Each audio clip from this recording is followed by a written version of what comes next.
বিষাদ সিন্ধু মুহররম পর্ব ১৯ প্রবাহ। মারওয়ান ছদ্মবেশ পরিত্যাগ করিয়াছেন। নগর প্রান্তভাগে যে স্থানে পূর্বে শিবির নির্মাণ করিয়াছেন, সেই স্থানে পুনরায় সৈন্যাবাস রচনা করিয়া যুদ্ধের আয়োজন করিতে লাগিলেন। কিন্তু যে পরিমাণে সৈন্য দামেস্ক হইতে ক্রমে ক্রমে আসিয়াছে, তাহার সহায়ে হুসেনের তরবারি সম্মুখে যাইতে কিছুতেই সাহসী হইলেন না। দামেস্ক হইতে আর কোনো সংবাদ আসিতেছে না। জায়াদা এবং মাইমুনাকে সেই নিশিত সময়ে কয়েকজন প্রহরী সমভিব্যাহারে দামেস্কে পাঠাইয়াছেন। এ পর্যন্ত তাহারা আর কোনো সংবাদ পাইতেছেন না।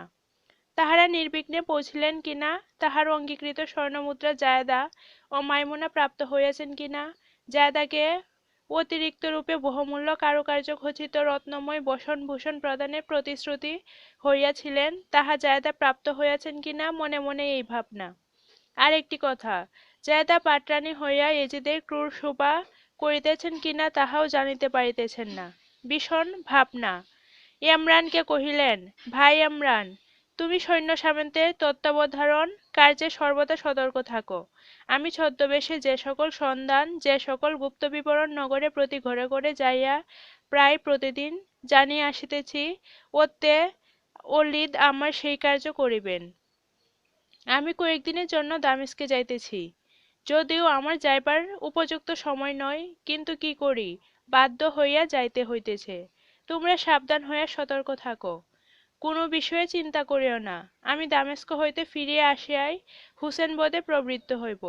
এই বলিয়া মারওয়ান দামেস্কে যাত্রা করিলেন। নিয়মিত সময়ে মারওয়ান দামেস্কে যাইয়াই জায়দা ও মাইমুনার বিচার শুনিয়া আশ্চর্যান্বিত হইলেন। কি করিবেন, আর কোনো উপায় নাই। সময় মতো এজিদের সহিত সাক্ষাৎ করিলেন। মদিনার উপস্থিত বিবরণ সমুদয় এজিদের গোচর করিয়া পুনরায় মদিনাগমনের কথা পড়িয়াছিলেন। প্রধানমন্ত্রী হামান যুদ্ধে অমত প্রকাশ করিয়া কয়েকদিন মারওয়ানকে মদিনাগমনে ক্ষান্ত রাখিলেন। সভামণ্ডপে সকলে উপস্থিত আছেন। মারওয়ানকে সম্বোধন করিয়া ইজিদ বলিতে লাগিলেন, মারওয়ান, আমার আশালতার কেবল মাত্র বীজ বপন হইয়াছে। কতকালে যে প্রস্ফুটিত পুষ্প দেখিয়া মনের আনন্দে নয়নের প্রীতি জন্মিবে, তাহা কে বলিতে পারে। এখন বিশ্রামের সময় নেই, আমোদ আহ্লাদের সময় নয়, নিশ্চিন্তভাবে বসিয়া থাকারও কার্য নয়। অনেক রহিয়াছে, এখনো অনেক অবশিষ্ট আছে। একটি নরসিংহকে বধ করা হইয়াছে মাত্র, কিন্তু তৎতুল্য আরও একটি সিংহ বর্তমান। সিং সাপ গুলি বড় ভয়ানক। এ সমুদয়কে শেষ করিতে না পারিলে আমার মনের আশা কখনোই পূর্ণ হইবে না। এখন আরো ভয়ানক হইয়া উঠিল, জ্ঞান করিতে হইবে। হুসেনের রোষাগ্নি ও কাসেমের ক্রোধবহ্নি হইতে রক্ষা পাওয়া সহজ কথা নহে। আলী আকবর, আলী আসগর, আবদুল্লাহ আকবর, জয়নাল আবেদিন হইয়াও যদিও শিশু, কিন্তু পিতৃব্য বিয়োগজনিত দুঃখে কাতর না হইয়া এমন মনে করিয়াছে, ইহার প্রতিফলন অবশ্যই ভুগিতে হইবে। তাহারা নিশ্চয় বুঝিয়াছে যে যুদ্ধে পরাস্ত হইয়া জায়দার দ্বারা এই সাংঘাতিক কার্য করাইয়াছে। জায়দা বাঁচিয়া থাকিলেও হাসান বংশের ক্রোধানলের কিঞ্চিৎ অংশ হইতে বাঁচিতে পারিত, কিন্তু এখন তাহা মনে করিও না।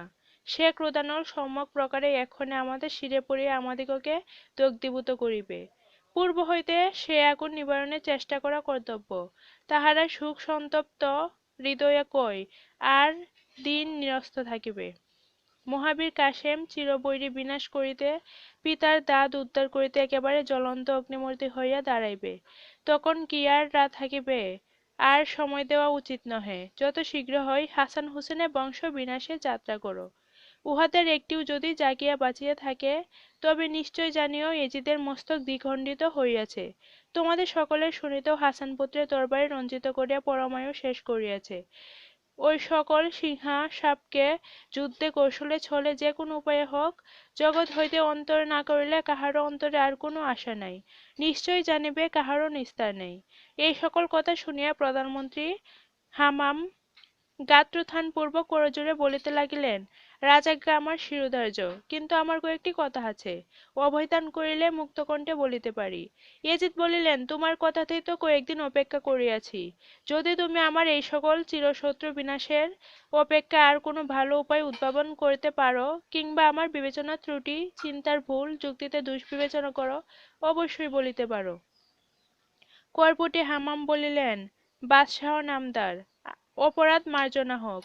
হাসান আপনার মনোবেদনার কারণ যে হাসান আপনার মনোকষ্টের মূল, যে হাসান আপনার প্রথম বয়সের প্রণয় সুখ ভোগের সরল পথের বিষম কণ্টক, যে হাসান আপনার নবপ্রণয়ের বাহ্যিক বিরোধের পাত্র, যে হাসান আপনার অন্তরে ভালোবাসা প্রস্ফুটিত জয়নাব কুসুমের বিধি প্রসঙ্গ অপহারী, যে হাসান আপনার শত্রু, সে তো এই অসীম ব্রহ্মাণ্ডে আর নাই। আপনার ব্যথিত হৃদয়ে ব্যথা দিয়া জৈনাব রত্ন লাভকারী সেই হাসান তো ইহা জগতে নাই। জৈনাবের হৃদয়ে ধন অমূল্য নিধি সুখ পুষ্পের আশালতা, সেই হাসান তো আর বাহ্য জগতে জীবিত নয়। তবে আর কেন? প্রতিশোধের বাকি আছে কি? জৈনব যেমন আপনার মনে ব্যথা দিয়েছে, হাসানকে পতিত্বে বরণ করিয়া সুখী হইয়াছিল, তাহা অপেক্ষা শতগুণ বেদনা, তাহা অপেক্ষা সহস্রগুণ মনোবেদনা এক্ষণে ভোগ করিতেছে। তাহার সুখের তরী বিষাদ সিন্ধুতে বিনা তুফানে আজ কয়েকদিন হইল ডুবিয়া গিয়াছে। তাহার মনোবাঞ্ছিত স্বেচ্ছাবরিত প্রতিদান হইতে সে তো একেবারে বঞ্চিতা হইয়াছে। তবে আর কেন? পূর্ব স্বামী হইতে পরিত্যক্ত হইয়া সে যেমন অনাথিনী হইয়াছিল, আপনাকে স্বামিত্বে বরণ না করিয়া আজিও সেই জৈনাব সেইরূপে পথের কাঙালিনী ও পথের ভিখারিণী। বাদশাহ নামদার, জগৎ কই দিনের, সুখ কই মুহূর্তের, একবার ভাবিয়া দেখুন দেখি, নিরপেক্ষভাবে একবার ভাবিয়া দেখুন দেখি, হাসান কি আপনার শত্রু? হাসান আপনার রাজ্য আক্রমণ করেন নাই, আপনার প্রাণবধে অগ্রসর হয় নাই, জৈনাবকে কৌশলে হস্তগত করে নাই। সকলেই আপনি জ্ঞাত আছেন। হইতে পারে একটি ভালোবাসা জিনিসের দুইটি গ্রাহক থাকলে পরস্পর জাত ক্রোধ আসিয়া উপস্থিত হয়, তাহা আমি স্বীকার করি। কিন্তু সে ঘটনায় হাসানের অপরাধ কি? সে মীমাংসা স্বয়ং জৈনাবই করিয়াছে, তাহার শাস্তি হইল অধিক হইয়াছে। এক্ষণে হুসেনের প্রাণ বধ করা কি হাসান পুত্রের প্রাণ হরণ করা মানুষের কার্য নহে? বলুন তো কি অপরাধে তাহাদিগকে বিনাশ করিবেন? এখন পর্যন্ত হুসেনের ভ্রাতৃবিয়োগ সুখ অনুমাত্র হ্রাস হয় নাই। পিতৃহীন হইলেও যে কি মহাকষ্ট, তাহা জগতে কাহারও অবদিত নাই। কাসেম এত অল্প সময় কি তাহা ভুলিয়াছে? আজ পর্যন্ত উদরে অন্ন নাই, চোখের জল নিবারণ হয় নাই, হাসনাবানের অঙ্গ ধুলায় ধূসরিত হইতেছে। জৈনাবের কথা আর বলিব না। মদিনার আবালবৃদ্ধ এমন কি পশুপক্ষীরাও হাই হাসান, হাই হাসান করিয়া কাঁদিতেছে। বোধ হয় করাঘাতে কাহারো কাহারো বক্ষ ফাটিয়া শুনিতে ধারা বহিতেছে। তথাচ হাই হাসান, হাই হাসান, রবে জগৎ কাঁদাইতেছে। যে শুনিতেছে সেই মুখে বলিতেছে হাই হাসান, হাই হাসান। এ অবস্থায় কি আর যুদ্ধসজ্জায় অগ্রসর হইতে আছে? এই ঘটনায় কি আর ভ্রাতৃবিয়োগীর প্রতি তরবারি ধরিতে আছে? এই দুঃখের সময় কি অনাথা পতিহীনা স্ত্রীগণের প্রতি কোনো প্রকার অত্যাচার করিতে হাই আছে? সেই পিতৃহীন পিতৃব্যহীন বালকদিগের মুখের প্রতি চাহিয়া কি কেহ কাঁদিবে না? এখন তাহারও সুখে দুঃখে আচ্ছন্ন অসীম কাতর। এ সময় আর যুদ্ধের প্রয়োজন নাই। শত্রু বিনাশের পর শত্রু পরিবার আপন পরিবারের মধ্যে পরিগণিত। ইহাই রাজনীতি এবং ইহাই রাজপদ্ধতি। এই অকিঞ্চিৎকর অস্থায়ী জগতের প্রতি অকিঞ্চিৎ রূপে দৃষ্টিপাত করাই কর্তব্য। ঈশ্বরের মহিমা অপার। তিনি বিজন বনে নগর বসাইতেছেন, মনোহর নগরকে বনে পরিণত করিতেছেন। কাহাকেও হাসাইতেছেন, কাহাকেও কাঁদাইতেছেন, কাহাকেও মনে আনন্দে মনে সুখে রাখিতেছেন। মুহূর্ত সময় অতীতে তদ্বিপরীত করিতেছেন। মাতঙ্গ মস্তকেও পতঙ্গের দ্বারা পদাঘাত করাইতেছেন। আজ যে অতুল ধনের অধিকারী, কাল সে পথের ভিখারী। সেই ইয়েজিদ নিস্তব্ধভাবে মনোনিবেশ পূর্বক শুনিতেছিলেন। দুষ্ট মারওয়ান প্রধানমন্ত্রী হামানের কথা শেষ না হইতেই রুশ-ভরে বলিতে লাগলেন, বৃদ্ধ হইলে মানুষের যে বুদ্ধিশক্তির বৈলক্ষণ্য ঘটে তাহা সত্য। ইহাতে যে একটু সন্দেহ ছিল, তাহা আজ আমাদের প্রধান। উজিরের কথা একেবারে দূর হইল। মহাশয়, ধন্য আপনার বক্তৃতা, ধন্য আপনার বুদ্ধি, ধন্য আপনার ভবিষ্যৎ চিন্তা, ধন্য আপনার রাজনীতি জ্ঞাতা, ধন্য আপনার বহুদর্শিতা, ধন্য আপনার প্রধানমন্ত্রিত্ব। এক ভ্রাতা শত্রু, দ্বিতীয় ভ্রাতা মিত্র, ইহা কি কখনো সম্ভব? কোন পাগল একথা না বুঝিবে? সময় পাইলেই তাহারা প্রতিশোধ লইবে। এক্ষণে তাহারা কেবল সময় আর অবসর খুঁজিতেছে। যে জৈনাবের সুখের তরী ডুবিয়া গিয়াছে বলিতেছেন, সে জৈনাবকেও কম মনে করিবেন না। তাহাদের কাহাকেও জানিতে বাকি নাই। জায়েদ আমাদের পরামর্শ মতো হাসানকে বিষপান করাইয়াছে। এই উপযুক্ত সময়ে যদি ইহাদিগকে একেবারে সমূলে বিনাশ না করা যায়, তবে কোনো না কোনো সময়ে আমাদিগকে ইহার ফল ভুগিতে হইবে। আমি দর্প করিয়া বলিতে পারি, না হয় আপনি শরণার্থে লিখিয়া রাখুন। হাসানের বিষপানজনিত তাহাদের রোষানল শতশিকায় প্রজ্বলিত হইয়া একে একে দামেস্কের সকল লোককে বশীভূত করিবে। কার সাধ্য হুসেনের হস্ত হইতে পরিত্রাণ পায়, কার সাধ্য হুসেনের তরবারি হইতে প্রাণ রক্ষা করে, ইহা সিংহাসন কাসেমের উপবেশনের জন্য পরিষ্কৃত হইবে। আমি বিশেষ বিবেচনা করিয়া দেখিলাম, আপনার বুদ্ধির অনেক ভ্রম হইয়াছে। পরকাল ভাবিয়া জগতের অস্থায়িত্ব বুঝিয়া, নশ্বর মানব শরীর চিরস্থায়ী নহে স্মরণ করিয়া, রাজ্য বিস্তারে বিমুখ শত্রু দমনে শৈথল্যভাব বয়ে রাজকার্যে ক্ষান্ত হওয়া নিতান্তই মূঢ়তার কার্য। আপনি যুদ্ধে ক্ষান্ত দিয়া হাসানের বংশের সহিত সখ্যভাব সৃজন করিতে অনুরোধ করিতেছেন।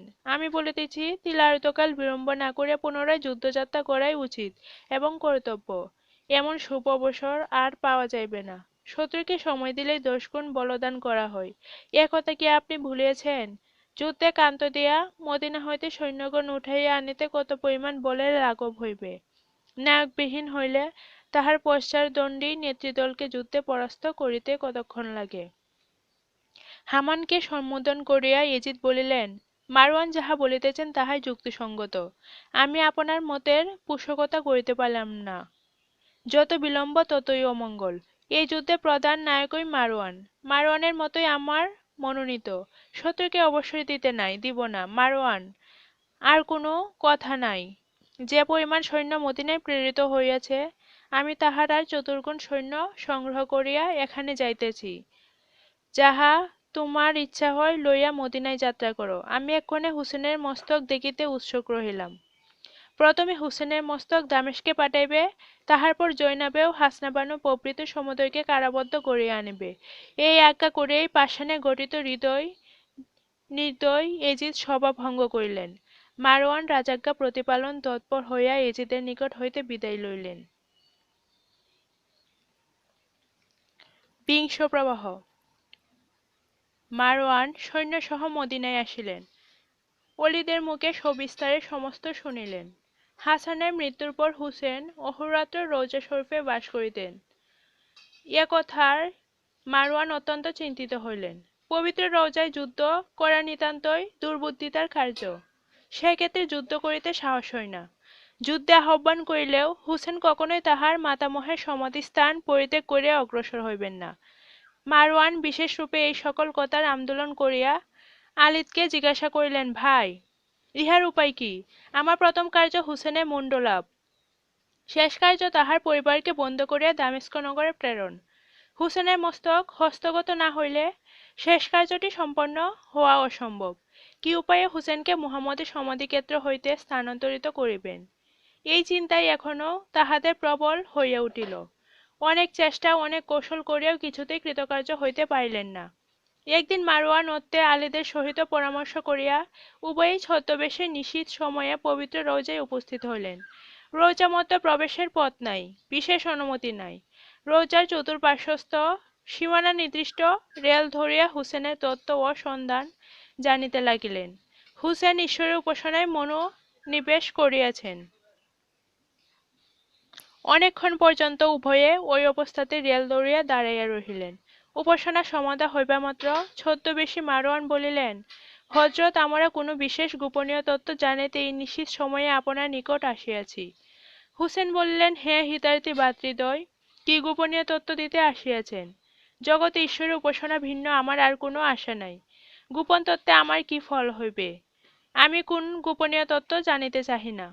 ছদ্মবেশী মারওয়ান বলিলেন, আপনি সেই তত্ত্বের সমুদয় বৃত্তান্ত শুনিলে অবশ্যই বুঝিতে পারিবেন যে তাহাতে আপনার কোনরূপ ফল আছে কি না। হুসেন আগন্তুকের কিঞ্চিৎ নিকটে যাইয়া বলিলেন, ভ্রাতৃগণ, নিশীথ সময়ের অপরিচিত আগন্তুকের রোজার মধ্যে আসিবার নিয়ম নাই। আপনারা বাহিরে থাকিয়াই যাহা বলিতে ইচ্ছা হয় বলুন। ছদ্মবেশী মারওয়ান বলিলেন, আপনি আমাদের কথায় যদি প্রত্যয় করেন তবে মনের কথা অকপটে বলি। আপনার দুঃখে দুঃখিত হয়েই আমার ছদ্মবেশ নিশীথ সময়ে আপনার নিকট আসিয়াছি। এজিদের চক্রান্তে জায়েদা যে কৌশলে ইমাম হাসানকে বিষপান করাইয়াছে তাহার কোনো অংশই আমাদের অজানা নাই। কি করি কর্ণে শুনি, মনে দুঃখ মনেই রাখি। গোপনে চক্ষের জল অতি কষ্টে সম্বরণ করিয়া হাসানের বিষপানের বিষয় মনে হইলে হৃদয় ফাটিয়া যায়, চতুর্দিকে অন্ধকার বোধ হয়। এজিদের হৃদয় লোহ নির্মিত, দেহ পাষাণ গঠিত, তাহার দুঃখ কি? আমরা তাহার চাকর, কিন্তু নূর নবী মুহাম্মদের শীর্ষ আপনার ভক্ত। এই যে নিশ্চিত সময় শিবির হইতে বাহির হয়ে এতদূরে আসিয়াছি, কোনো স্বার্থ নাই, কোনো প্রকার লাভের আশা করিয়াও আসি নাই। এজিদ কৌশলে আপনার প্রাণ লইবে, ইহা আমাদের নিতান্তই অসহ্য। আমাদের অন্তরে ব্যথা লাগিয়াছে বলিয়াই আসিয়াছি। হুসেন বলিলেন, প্রাণের একাংশ বিশেষ অগ্রগণ্য অংশ সেই ভ্রাতাকে তাহার স্ত্রীর সহায়তায় এজিদ বিষপান করাইয়া কৌশলে মারিয়াছে। ইহার উপরে আর কি কষ্ট আছে? আমার প্রাণের জন্য আমি ভয় করি না। মারওয়ান বলিলেন, প্রাণের জন্য আপনার যে কিছুমাত্র ভয় নাই তাহা স্বীকার করি, কিন্তু আপনার প্রাণ গেলে আপনার পুত্র কন্যা পরিবার, হাসানের পরিবার, ইহাদের কি অবস্থা ঘটিবে ভাবুন দেখি। দুরন্ত জালেম এজিদ, সে যে কি করিবে তাহার মনই তাহা জানে। আর বেশি বিলম্ব করিতে পারি না। আমরা যে গুপ্তভাবে এইখানে আসিয়াছি, এ কথার অনুমাত্র প্রকাশ হইলে আমাদের দেহ ও মস্তক কখনো একত্র থাকিবে না। আজ অত্তে আলিদ ও মারওয়ান এজিদের আদেশ মতো এই স্থির করিয়াছি যে, এই রাত্রে রোজা মুবারক ঘেরাও করিয়া আপনাকে আক্রমণ করিবে। পরিশেষে হাসনেবানু জৈনব এবং আপনার পরিবারস্থ যাবতীয় স্ত্রীলোককে বদ্ধ করিয়া বিশেষ অপমানের সহিত এজিদ সমীপে লইয়া যাইবে। হুসেন একটু রোষপরবশ হইয়া বলিতে লাগিলেন, প্রকাশ্যভাবে যদি আমার মস্তক লইতে আসে, আমি তাহাতে দুঃখিত নই। আর ভাই, ইহাও নিশ্চয় জানিও, আমি বাঁচিয়া থাকাতে ঈশ্বরের কৃপায় আমার পরিবারের প্রতি মদীনায় কোনো একটি স্ত্রীলোকের প্রতি কোনো নরাধম নারকী জবরণে হস্তক্ষেপ করিতে পারিবে না। মারওয়ান বলিলেন, সেই জন্যই তো আপনার শিরচ্ছেদন অগ্রে করাই এজিদের একান্ত ইচ্ছা। এজিদেও জানিয়াছেন যে হুসেন বাঁচিয়া থাকাতে আর কিছুই হইবে না। আপনি আজ রাত্রিতে এখানে কখনোই থাকিবেন না। এজিদও জানিয়াছেন যে হুসেন বাঁচিয়া থাকিতে আর কিছুই হইবে না। আপনি আজ রাত্রিতে এখানে কখনোই থাকিবেন না। হাজার বলবান ও হাজার ক্ষমতাবান হইলেও ৫,০০০ যোদ্ধার মধ্যে একা এক প্রাণী কি করিবেন? আপনি এখনই এ স্থান হইতে পলায়ন করুন। মারওয়ান গুপ্ত সন্ধানে জানিয়াছেন যে আপনি এই রৌজা ছাড়িয়া কোনোখানে গমন করিবেন না। রাত্রিও শেষ হইয়া আসিল, আর অধিক বিলম্ব নাই। বোধ হয় এখনই তাহার আক্রমণ করিবে। দেখুন, আপনার পরিবারগণের কুল মান মর্যাদা শেষে প্রাণ পর্যন্ত এক আপনার প্রাণের প্রতি নির্ভর করিতেছে। আর বিলম্ব করিবেন না, আমরাও শিবিরাভিমুখে যাই। আপনি অন্য কোনো স্থানে যাইয়া আজিকার যামিনীর মতো প্রাণ রক্ষা করুন। হাস্য করিয়া হুসেন বলিলেন, ভাইরে, ব্যস্ত হইও না। তোমাদের এই ব্যবহারে আমি বিশেষ সন্তুষ্ট হইলাম। তোমরা এজিদের পক্ষীয় লোক হইয়া গোপনে আমাকে এমন গুপ্ত সন্ধান জানাইলে আশীর্বাদ করি, পরকালে ঈশ্বর তোমাদেরকে জান্নাতবাসী করিবেন। ভাইরে, আমার মরণের জন্য তোমরা বেকুল হইও না, কোনো চিন্তা করিও না। আমি মাতামহের নিকট শুনিয়াছি, দামেস্ক কিংবা মদিনায় কখনোই কাহারও হস্তে আমার মৃত্যু হইবে না। আমার মৃত্যু নির্দিষ্ট স্থান দাস্ত কারবালা নামক মহাপ্রান্তর। যতদিন পর্যন্ত সর্বপ্রলয়কর্তা সর্বেশ্বর আমাকে কারাবালা প্রান্তরে না লইয়া যাইবেন, ততদিন পর্যন্ত কিছুতেই কোনো প্রকারে আমার মরণ নাই। মারওয়ান বলিলেন, দেখুন, আপনার সৈন্যবল অর্থবল কিছুই নাই। এজিদের সৈন্যগণ আজ নিশ্চয় আপনাকে আক্রমণ করিবে। আপনি প্রাণে মারা না যাইতে পারেন, কিন্তু বন্দীভূত হইতেই হইবে, তাহাতে আর কথাটি নাই। দাস্ত কারবালা না হইলে আপনার প্রাণবিয়োগ হইবে না, একথা সত্য, কিন্তু এজিদের আক্রমণ হইতে রক্ষা পাইবেন কিসে? আপনার জন্যই মদিনা আক্রান্ত হইবে। মদিনাবাসীরা নানা প্রকার ক্লেশ পাইবে। যদিও তাহারা এজিদের সৈন্যগণকে একবার শেষ করিয়াছে, কিন্তু মারওয়ান এবারে চতুর্গুণ সৈন্য সংগ্রহ করিয়া দামেস্ক হইতে আসিয়াছে। আপনি যদি শত্রু হস্তে বন্দী হন, তাহা হইলে জীয়ন্তে মৃত্যু যন্ত্রণা ভোগ করিতে হইবে। আর বেশি বিলম্ব করিতে পারি না। প্রণাম করি, আমরা চলিলাম। যাহা ভালো বিবেচনা হয় করিবেন। লোকেরা চলিয়া গেল। হুসেন ভাবিতে লাগিল, হাই, আজ পর্যন্ত এজিদের ক্রোধের উপশম হয় নাই। সকল ঈশ্বরের লীলা। ওই লোকটি যথার্থই মুমেন। এই নিশিত সময়ে প্রাণের মায়া বিসর্জন করিয়া পরহিত সাধনে নিঃস্বার্থভাবে এতদূর আসিয়াছে।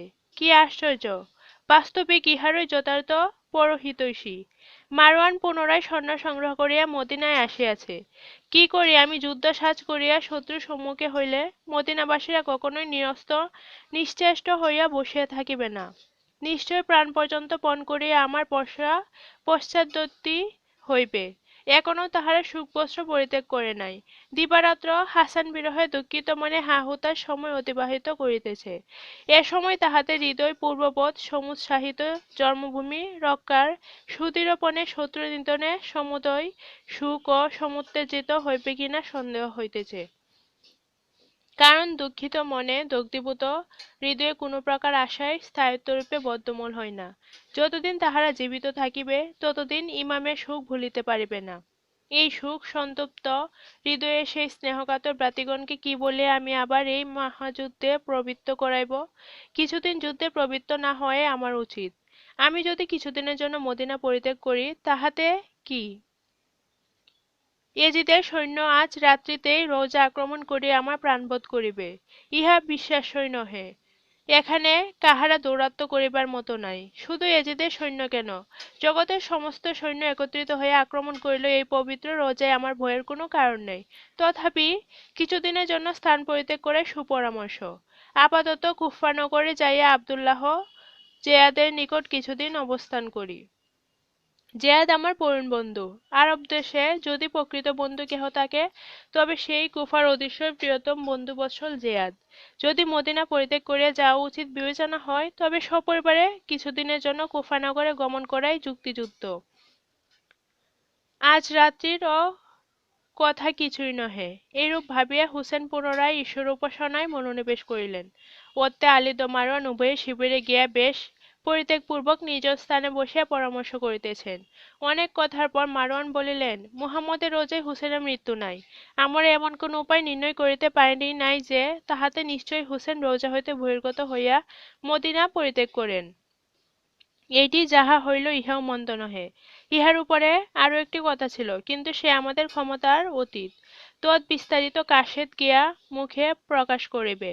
তাহার উপায় কৌশল সমুদয় কাশেদের বিশেষরূপে বলিয়া দিলাম। ওতে আলীদ বলিলেন, আর বেশি বিস্তারের আবশ্যক নাই। শীঘ্র পত্র লিখে কাশেদকে প্রেরণ করা কর্তব্য। লিখিবার উপকরণ লইয়া মারওয়ান লিখিতে বসিলেন। কিছুক্ষণ পরেই ওতে আলীদ আবার বলিলেন, একটি কথাও যেন ভুল না হয়, অথচ গোপনে থাকে এইভাবে পত্র লেখা উচিত। মারওয়ান পত্র লিখিতে লাগিলেন। একজন সৈনিক পুরুষের সহিত একজন কাশেদ আসিয়া যথারীতি নমস্কার করিয়া করজোড়ে দণ্ডায়মান হইল। মারওয়ান পত্র রাখিয়া কাশেদকে লইয়া গোপনে তাহাকে সমস্ত কথা বলিলেন। অনন্তর মারওয়ান পত্রখানি শেষ করিতে বলিলেন, কাশেদ করজোড়ে বলিতে লাগিল, ঈশ্বর প্রসাদে এই কার্য করিতেই আমি বৃদ্ধ হইয়াছি। যাহা বলিবেন অবুকেল তাহাই বলিব।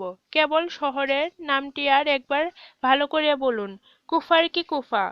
মারওয়ান রীতিমত পত্র লেখা শেষ করিয়া কাসেদের হস্তে দিয়া বলিলেন, কুফা। কাসেদ বিদায় হইল। মারওয়ান এবং আলী উভয়ে নির্দিষ্ট স্থানে গমন করিলেন। একবিংশ প্রবাহ।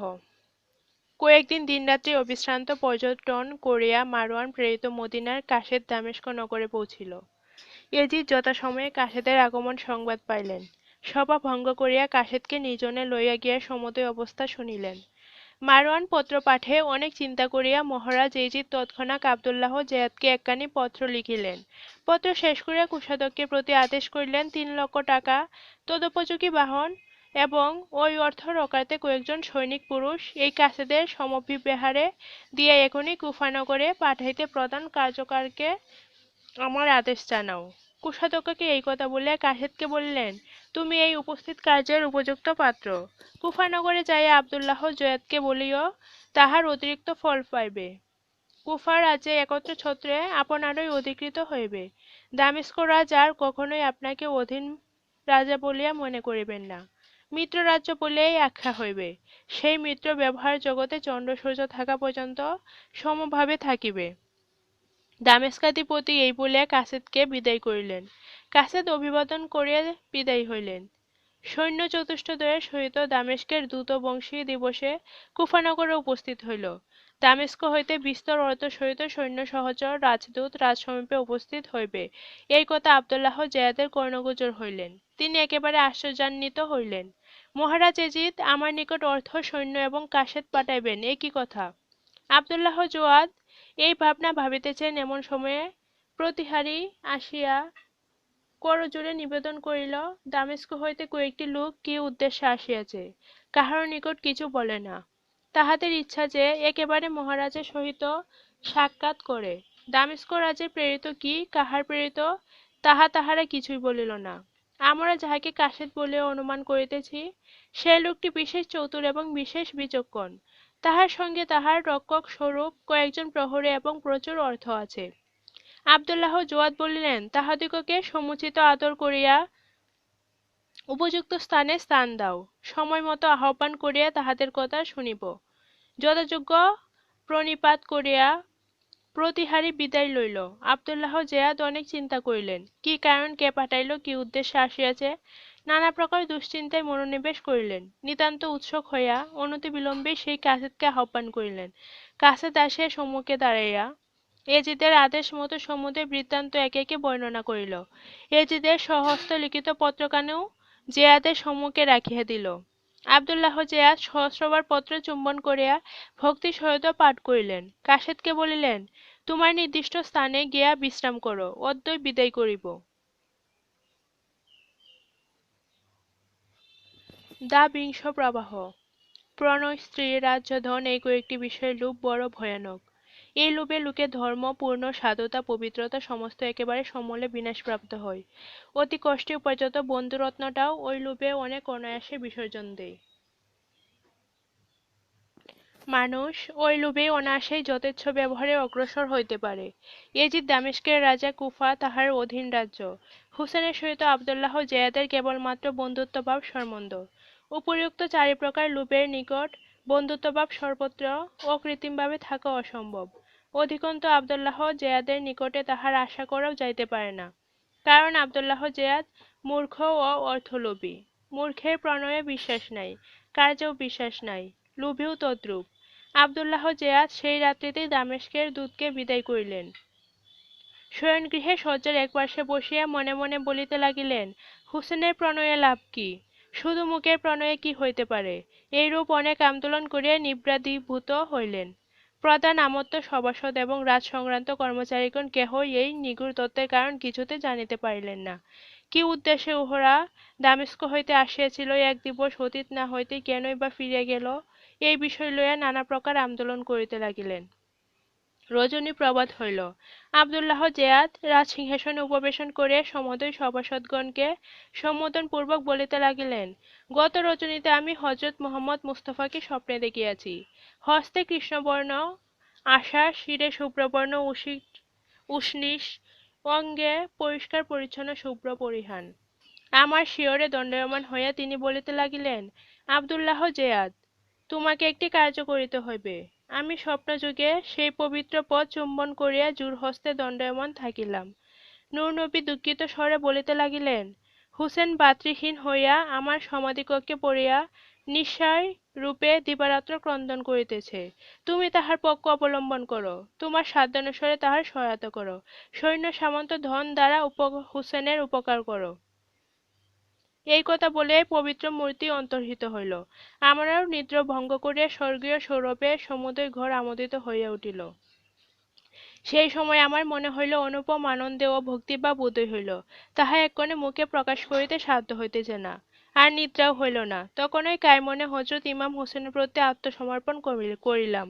এই রাজ্য, এই সৈন্য সামন্ত, এই ভাণ্ডারস্থ ধনরত্ন মণিমুক্তা সকলই হুসেনের। এই সিংহাসন আজ হইতে হুসেনের নামে উৎসর্গ করিয়া তাহাকে ইহার যথার্থ অধিকারী করিলাম। আপনারা আজ হইতে মহামান্য ইমাম হোসেনের অধীন হইলেন। আজ হইতে আমি তাহার আজ্ঞাবহ কিঙ্কর মাত্র থাকিলাম। আমোত্তগণ, এখনই আপনার নগরের ঘরে ঘরে ঘোষণা করিয়া দেন যে, এ রাজ্য আজ হইতে হুসেনের অধিকৃত হইল। আব্দুল্লাহ জেয়াদ তাহার আজ্ঞাবহ হইয়া রহিলেন।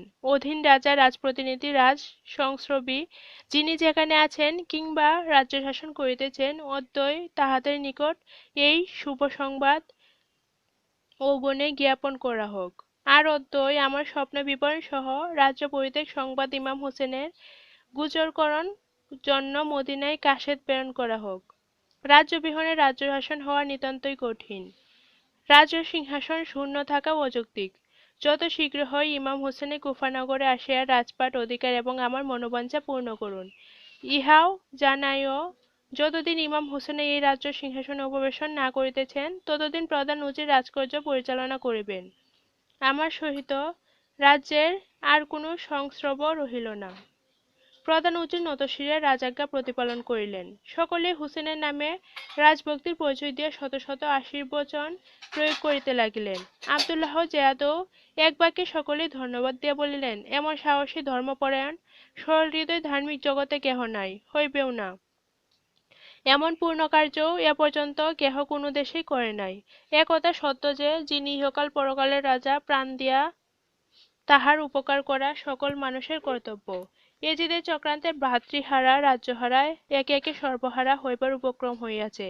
এ সময় যিনি তিনি প্রকারে ইমামের উপকার করিবে, ঈশ্বর তাহার কোটি কোটি গুণে পূর্ণময় করিয়া পরকালে স্বর্গে প্রধান স্বর্গে তাহার স্থান নির্ণয় করিয়া রাখিবেন। আপনি সৈন্য সামন্ত সহিত রাজ্য ধন ইমামকে দান করুন। আমারও চিরকাল হইতে তাহার আজ্ঞানুবর্তী দাসানুদাস আছি। আজ হইতে জীবন ধন সমস্তই হুসেনের নামে উৎসর্গ করিলাম। প্রধান উজির রাজাজ্ঞানুসারে সমুদয় স্থানে ঘোষণা করিয়া দিলেন, আব্দুল্লাহ জেয়াদের স্বপ্নবৃত্তান্ত বিস্তারিতরূপে বর্ণনা করিবে। রাজ্যদান সংক্রান্ত সমস্ত বিবরণ লিপিবদ্ধ করিয়া হুসেন সমীপে কাসেদ প্রেরণ করিলেন। ক্রমে সর্বত্র প্রকাশ হইতে হইল যে, কুফাধিপতি আব্দুল্লাহ জেয়াদ তাহার সমুদয় রাজ্য হুসেনকে অর্পণ করিয়াছেন।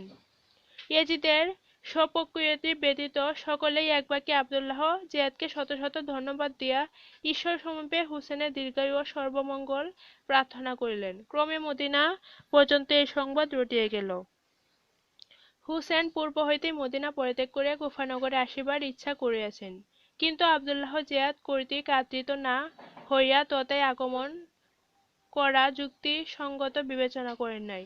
লোকমুখে জেয়াদের বদান্যতা বিপদ সময়ে সাহায্য এবং অকাতরে রাজ্য পর্যন্ত দানের বিষয় শুনিয়া ঈশ্বরকে ধন্যবাদ দিয়া কৃতজ্ঞতার সহিত উপাসনা করিলেন। কিন্তু জেয়াদ প্রেরিত নিশ্চয় সংবাদ না পাইয়া অন্য কাহারেও কিছু বলিলেন না। মারওয়ান আজ মদিনা আক্রমণ করিবে, রোজা আক্রমণ করিবে, হুসেনের প্রাণ হরণ করিবে, সর্বসাধারণের মুখের এই সকল কথার আন্দোলন।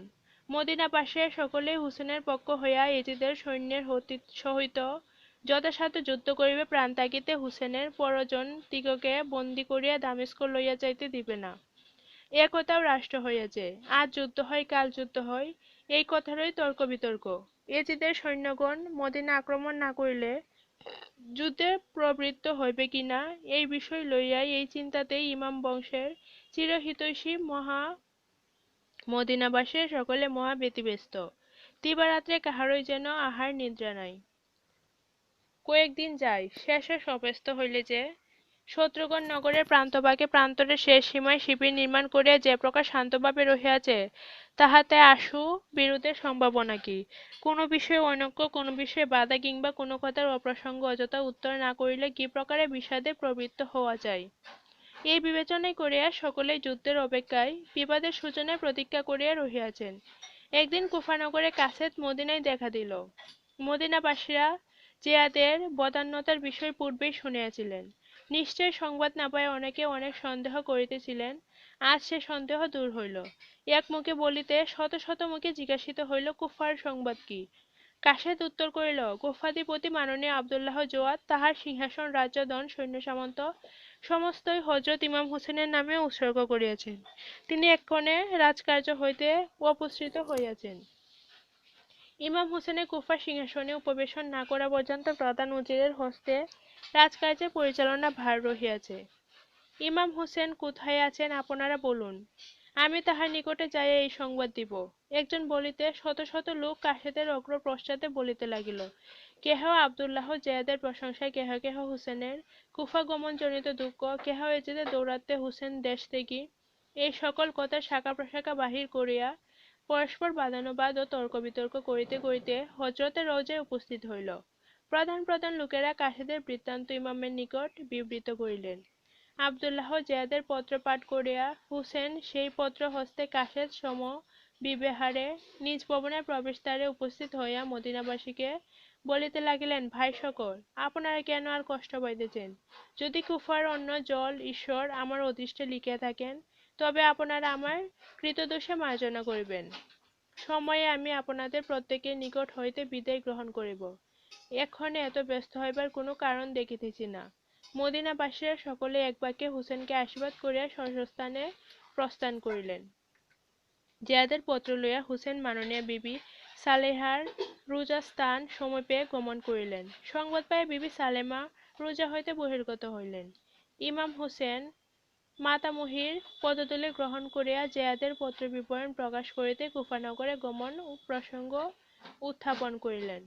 রোজা হইতে হুসেনের আগমন বৃত্তান্ত শুনিয়া পরিজন আত্মীয় বন্ধু সকলে বিবি সালেমার রোজায় আসিয়া উপস্থিত হইলেন। হুসেন সকলের নিকটস্থ কুফা গমন সংকল্পে পরামর্শ জিজ্ঞাসা করিলায় বিবি সালেমা গম্ভীর স্বরে বলিতে লাগিলেন, আব্দুল্লাহ জিয়াদ যাহাই লিখুক, আমি তোমাকে পুনঃ পুনঃ নিষেধ করিতেছি, তুমি কখনোই কুফায় গমন করিও না। হযরতের রোজা ছাড়িয়া কোন স্থানে যাইও না। হযরত আমাকে বলিয়া গিয়াছেন যে হুসেন আমার রোজা পরিত্যাগ করিয়া স্থানান্তর গমন করিলে অনেক প্রকার বিপদের আশঙ্কা। আমি পুনঃ পুনঃ নিষেধ করিতেছি, তুমি কখনোই রোজা হইতে বাহির হইও না। এখানে কাহারও ভয় নাই, কোন প্রকার শত্রুতা সাধন করিবার ক্ষমতা কাহারও নাই। তুমি স্বাচ্ছন্দ্যে নিশ্চিন্তভাবে রোজায় বসিয়া থাকো। হুসেন বলিলেন, কতকাল এইভাবে বসিয়া থাকিব? কাফেরগণ ক্রমশই তাহাদের সংখ্যা বৃদ্ধি করিয়া মদীনার নিকটে একত্রিত হইতেছে। আমি কি করি, কতদিন এই প্রকারে বসিয়া কাটাইব?